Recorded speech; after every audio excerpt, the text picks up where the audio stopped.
America के केंद्रीय bank का एक फैसला और आज शेयर बाजार फिर रिकॉर्ड ऊंचाई पर पहुंच गए। सबसे अधिक तेजी दिखी आईटी शेयरों में, जो पिछले साल डेढ़ साल से सुस्त पड़े थे। निफ्टी आईटी इंडेक्स तो 3% से अधिक चढ़ के बंद हुआ। यूएस फेड के फैसले के बाद रातों रात एनालिस्ट अब आईटी शेयर पर बुलिश हो गए हैं और सबका एक सुर में कहना है कि अब आईटी शेयरों को खरीदने का समय आ गया है। एक्सपर्ट्स को आईटी शेयरों में क्या दिख रहा है, आज के वीडियो में हम इसी बारे में बात करेंगे। साथ ही जानेंगे कि निवेशकों को किन स्टॉक से अधिक फायदा मिलने की उम्मीद है और उन्हें इससे क्या उम्मीदें रखनी चाहिए। नमस्कार, मैं हूं विक्रांत और आप देख रहे हैं मनी कंट्रोल हिंदी। आईटी शेयरों की मांग बढ़ी है यूएस फेड के फैसले से। यूएस फेड ने कल रात को लगातार तीसरी बार ब्याज दरें नहीं बढ़ाने का फैसला किया। इससे भी इम्पॉर्टेंट बात यह है कि उसने अगले साल यानी 2024 में कम से कम 3 बार ब्याज दरों को घटाने की बात कही है। यह इम्पॉर्टेंट बात इसलिए है क्योंकि फेडरल रिजर्व ने पहली बार यह बात खुद बोली है कि वह ब्याज दरें घटाएगा। इससे पहले बस अंदाजा लगाया जा रहा था कि ऐसा होगा।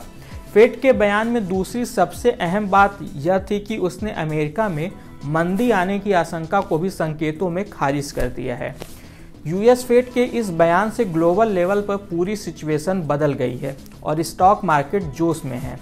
माना जा रहा है कि दरों में कटौती के बाद भारत जैसे इमर्जिंग मार्केट में बहुत सारा पैसा आने वाला है।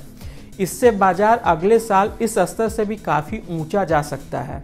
एक्सपर्ट को उम्मीद है कि ग्लोबल लेवल पर इस बदली सिचुएशन से आईटी शेयरों को सबसे अधिक फायदा मिलने वाला है और इसीलिए आज निफ्टी का आईटी इंडेक्स 8 महीने के उच्च स्तर पर चला गया। सेंसेक्स और निफ्टी दोनों के टॉप गेनर्स में आज आईटी शेयर ही छाए रहे। एनालिस्ट भी इन पर बुलिश दिख रहे हैं और खासतौर से उन्हें लार्ज कैप वाले आईटी स्टॉक्स में सस्ते भाव पे खरीदारी का मौका दिख रहा है। ऐसा इसलिए क्योंकि पिछली कुछ तिमाहियों से आईटी स्टॉक्स का प्रदर्शन खराब रहा था। ब्याज दरें बढ़ने से ग्लोबल लेवल पर आर्थिक सुस्ती आने की आशंका जताई जा रही थी, जिसके चलते कंपनियों ने आईटी पर होने वाले अपने खर्च घटा दिए थे।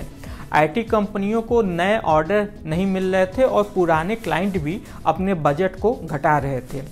इसलिए यह सेक्टर काफ़ी प्रेशर में था। यही कारण है कि जब बाजार में तेजी चल रही थी तब भी आईटी स्टॉक्स बैठे हुए थे। लेकिन अब जब ब्याज दरें घटने वाली हैं तो इस स्थिति के भी बदलने की उम्मीदें बढ़ गई हैं। एयूएम कैपिटल मार्केट के रिसर्च हेड राजेश अग्रवाल का कहना है कि लंबी अवधि वाले निवेशकों को अब अपना ध्यान आईटी स्टॉक्स पर लगाना चाहिए। खास तौर से लार्ज कैप आईटी स्टॉक्स को वो खरीद सकते हैं क्योंकि इनकी बैलेंस शीट मजबूत है। पहले उम्मीद की जा रही थी कि आर्थिक सुस्ती के चलते इनका ऑर्डर फ्लो काफ़ी कम हो जाएगा, लेकिन इन्होंने पिछली कुछ तिमाही में सस्टेनेबिलिटी दिखाई है।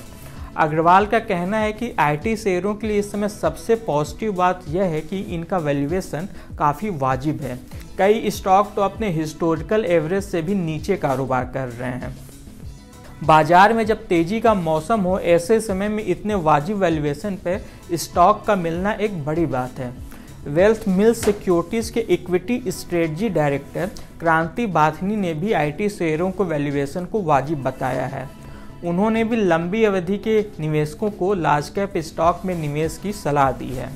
एक्सपर्ट्स ने लार्ज कैप शेयरों में इन्फोसिस, टीसीएस, विप्रो और एलटीआई माइंडट्री के नाम लिए हैं। वहीं मिड कैप शेयरों में उन्होंने emphasis, persistent systems, L&T technology services और कोफोर्स का नाम लिया। इस खास वीडियो में बस इतना ही। आपको यह वीडियो कैसा लगा हमें कमेंट कर ज़रूर बताइएगा।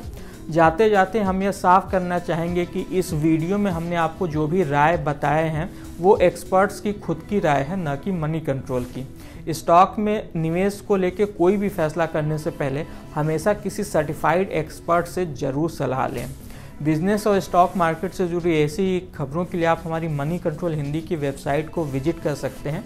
इसके अलावा आप हमें यूट्यूब, फेसबुक, इंस्टाग्राम और एक्स यानी कि ट्विटर पर भी फॉलो कर सकते हैं। Thank you.